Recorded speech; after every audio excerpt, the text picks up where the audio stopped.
Can't even cook a meal? Freeze out in the yard? With that, Ben closed the window and locked it from the inside. I immediately rushed to the window. Please open it, I pleaded, pounding on the window, but Ben just smirked and closed the curtains. I rubbed my body, freezing in the cold. I could feel the warmth that had been provided by the heater being stripped away from me. What should I do if this continues? Even the baby in my stomach. Just as I was about to lose consciousness due to the overwhelming cold and the shock of being locked out, a savior extended his hand to me. Are you okay? The next day, I returned home with him. In the yard, Ben was freezing naked. Surprised at the sight, Nick stepped forward. You said it, didn't you? If you can't even cook properly, then freeze outside, Nick said to Ben with a cold voice and gaze.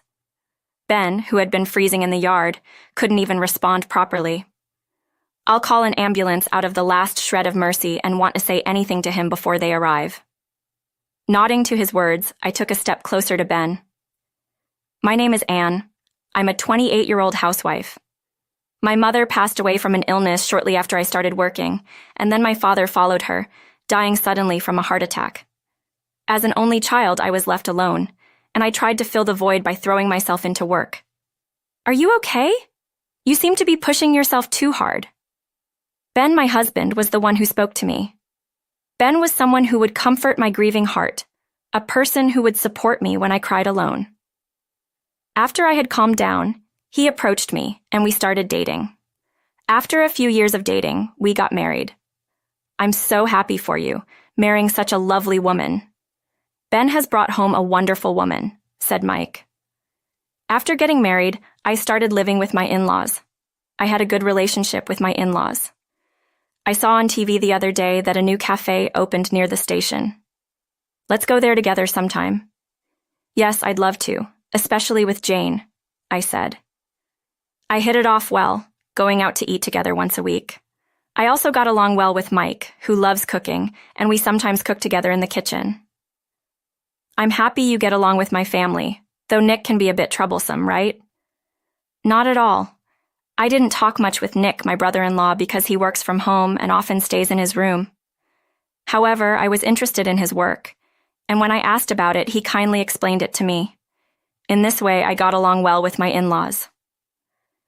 A few years after getting married, I became pregnant with Ben's child. Due to severe morning sickness, I decided to quit my job. That's probably for the best. Don't push yourself. This wasn't a decision I made alone, but was after thoroughly discussing it with my in-laws. With the earnings of Ben and Nick alone, we could live comfortably, and I had savings of my own. Mike was working, and Jane had a part-time job, so there were no issues with me quitting. Pregnant women are lucky. They don't have to work, and no one complains.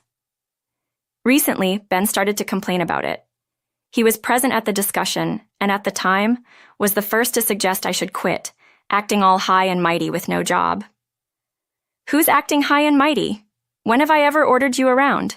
In fact, I'm the one picking up the clothes you've strewn about and putting them in the washer. But being naturally competitive, I always argued back and managed to out-talk Ben every time. If you had complaints, you should have brought them up during our discussion. It was Ben who brought it up first. Exactly. Instead of complaining, take care of your own stuff. With the support of my in-laws, Ben found himself isolated without any help. Nick and Ben weren't on good terms, and Nick wouldn't side with Ben. Ben looks down on me because I work from home. He doesn't listen to what I have to say and doesn't consider me an ally. Nick would mutter such things, so he wouldn't even join in on these conversations. Ben seemed displeased with the situation, becoming even more complainative when we were alone. Don't get cocky just because my family likes you. I'm not getting cocky. Everyone just has common sense. Even when it was just the two of us, I never lost to Ben.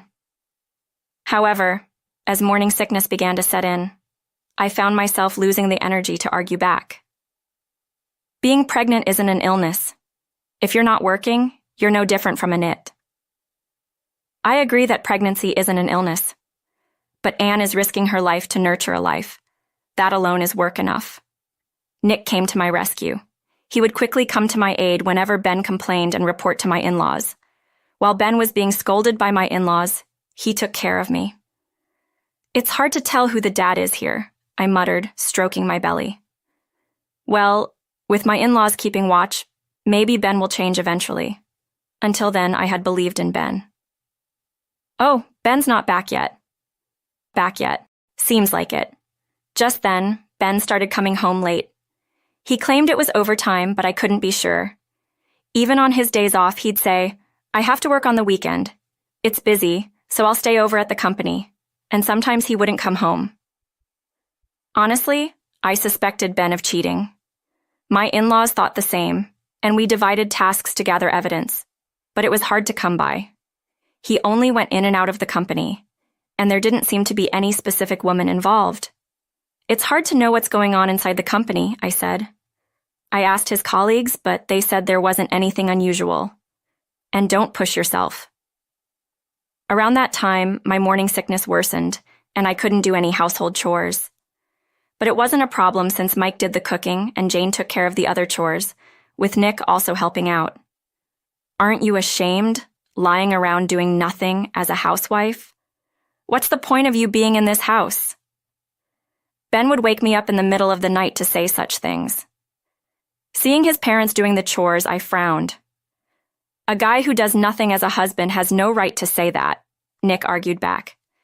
"You always go against me, the eldest son. That's because you're not a brother I can respect. You've always been insolent." This led to a brotherly fight which was about to turn into a brawl before the in-laws, alerted by the noise, stopped them. They listened to the story and scolded Ben. "That's enough. Do whatever you want." "Wait, Ben, where are you going?" Ben left without answering me. "I'm really sorry about Ben. We are truly sorry." My in-laws apologized on Ben's behalf, and that was the end of the discussion. But Ben's attitude was getting worse. Something had to be done soon. I was at a loss. What should I do? Is something the matter? One Saturday, my in-laws were going on a trip to a local event. It was planned in advance, but they seemed concerned about Ben's recent attitude. "We're worried about leaving you behind." "It's okay. The morning sickness has gotten much better." I sent off my worried in-laws with a smile, and they left for a 2 to 3 day trip. At the same time, Nick also had an overnight engagement. "I'm sorry to leave you at a difficult time. Don't worry about it. Take care." Soon after the in-laws left, Nick also departed. Today and usually, Ben was at home and still asleep. "Well then, I should do what I can," I muttered, standing up. Honestly, I still wasn't feeling well, but if I just lay down and did nothing, I wouldn't know what Ben would say. Fortunately, the fridge was filled with meals that Mike had prepared in advance. I began cleaning and doing laundry at a slow, manageable pace. "Hey, make me a meal." "Did you just wake up?" Ben finally woke up around noon. His hair was a mess, and he demanded a meal with a sullen face.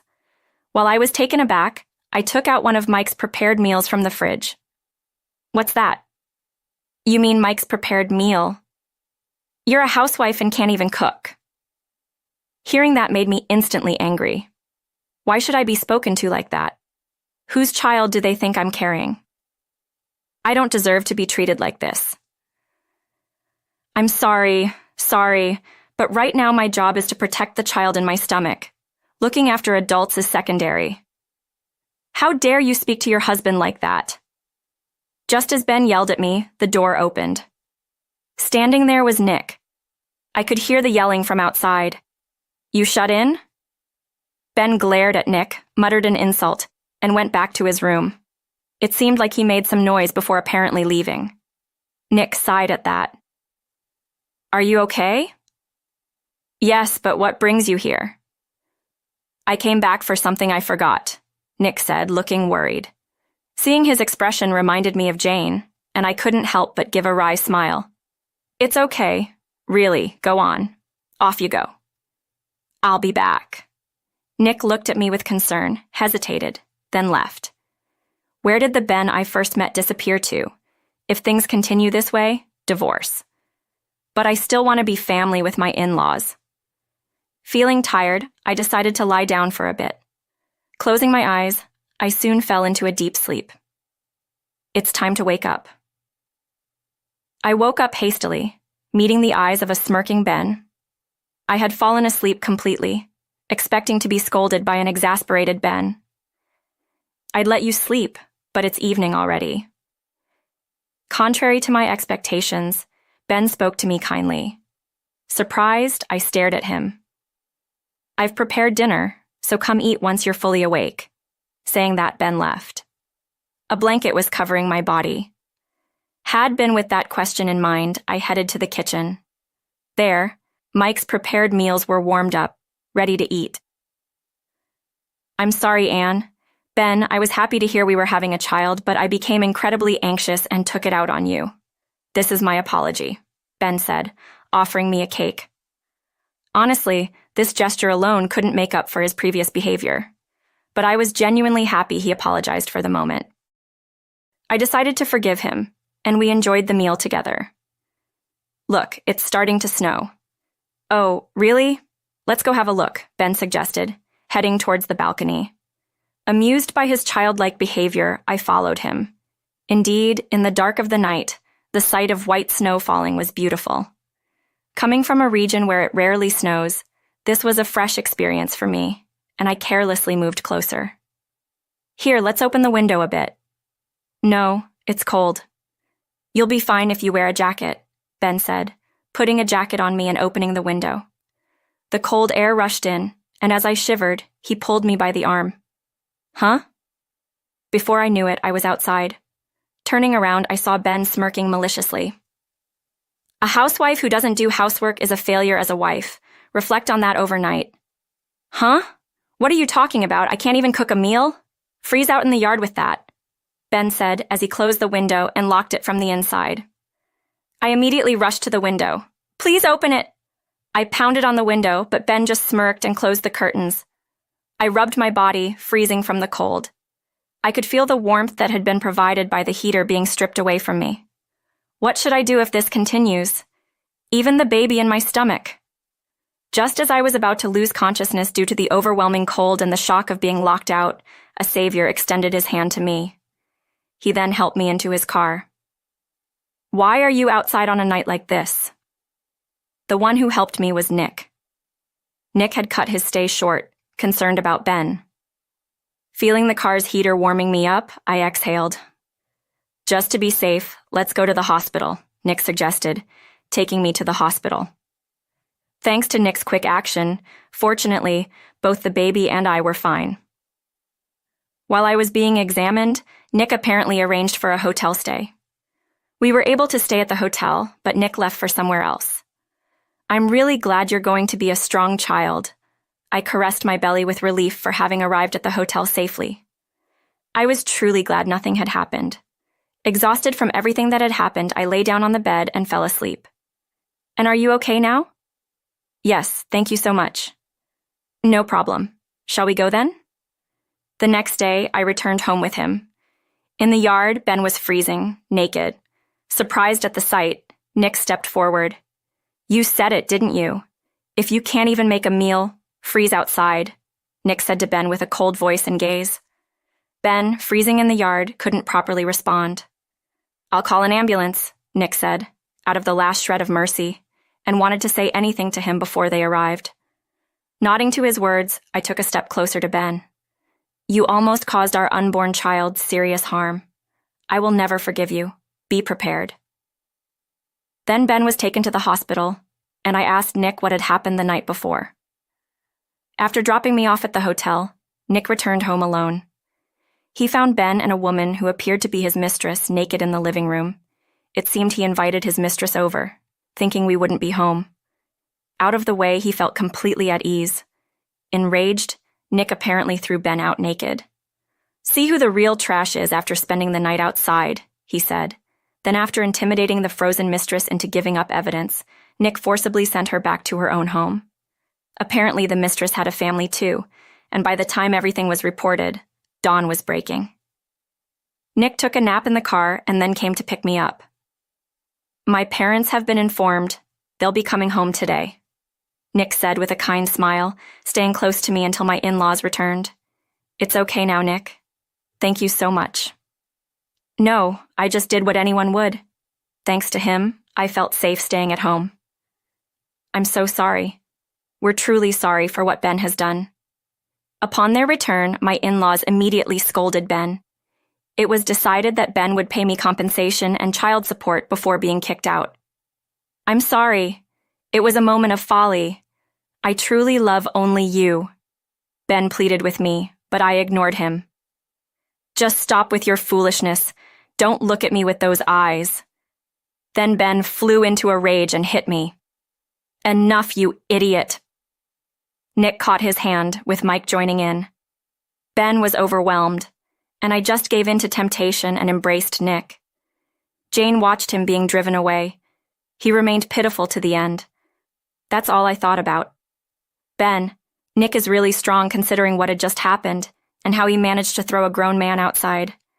I was amazed by Nick's strength. Yeah, Nick used to do judo. He wouldn't normally use his skills on anyone, though. Nick returned, laughing refreshingly at his own modesty, which unexpectedly made my heart skip a beat. Jane laughed at my reaction. He's got a handsome face and strong arms. It's a mystery why he doesn't have a girlfriend. Quiet, Nick looked away, slightly embarrassed, which I found rather endearing. Given my situation of having no family or anyone else to rely on, I continued to stay with my in-laws. If you'd allow me, I'd love to hold the baby. Of course. Now, the four of us eagerly await the birth of our precious child. I learned from Nick that the mistress was a co-worker of Ben's. No wonder they wouldn't answer honestly when asked. They had been behaving like a couple at work, and the co-worker's husband thoroughly investigated. After receiving that evidence, we both received adequate compensation and divorced. Both were fired for their actions during work hours and for claiming date expenses as work-related.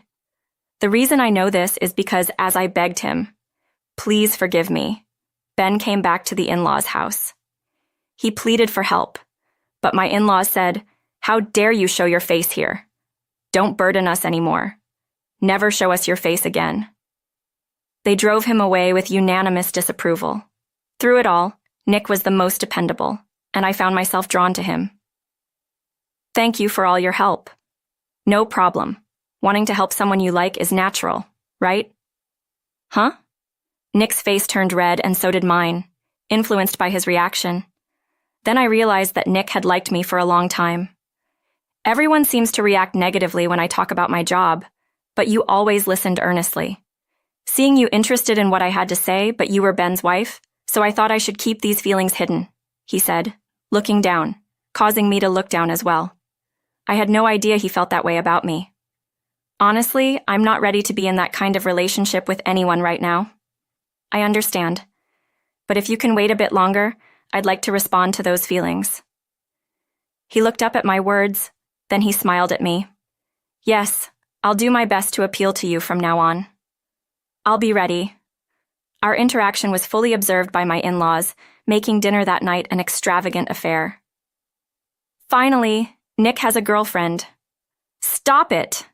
Jane's excitement was evident while Nick blushed and protested. Mike and I exchanged glances and laughed. Later, I gave birth to a beautiful daughter on the due date. She's so cute. Congratulations. She really looks like you. She's going to be a beauty. No man will leave her alone. I don't want to let her marry, Nick said, prompting the in-laws to chime in that he was getting ahead of himself. I couldn't help but laugh at Nick, who was already feeling like a father. Nick continued to be considerate towards me, actively participating in childcare. The in-laws were the same, ensuring someone was always there for me, allowing me to raise my daughter with peace of mind. And 100 days after breaking ties with Ben, Nick proposed. I want to be her father. Please marry me. You're rushing it. First we should date, right? Either is fine by me. Nick smiled happily at my words. This scene was again witnessed by Jane, who teased me about it afterward. Meanwhile, Ben, having been fired and forced to repay the embezzlement and compensation for me and our daughter, took on debt from dangerous sources and is now missing, wherever he is. I hope he's managing. The in-laws are all doting on the grandchild, showing no concern for Ben. Nick seems to have forgotten Ben's existence altogether. Years later, I remarried Nick. Our daughter calls him Dad, and Nick has become a doting parent. We're having a boy next. That's great. Whether he looks like me or like Nick, a boy resembling either would be nice too. I'm pregnant with our second child. Our daughter is excited to become a big sister. We're all thinking about what to name him, likely going with our daughter's suggestion. I'll make you all happy. You're included in that too. We plan to live happily together as a family of 6. We'll live closely and joyfully. That's a promise Nick and I have made. Looking forward to going out as a complete family once the baby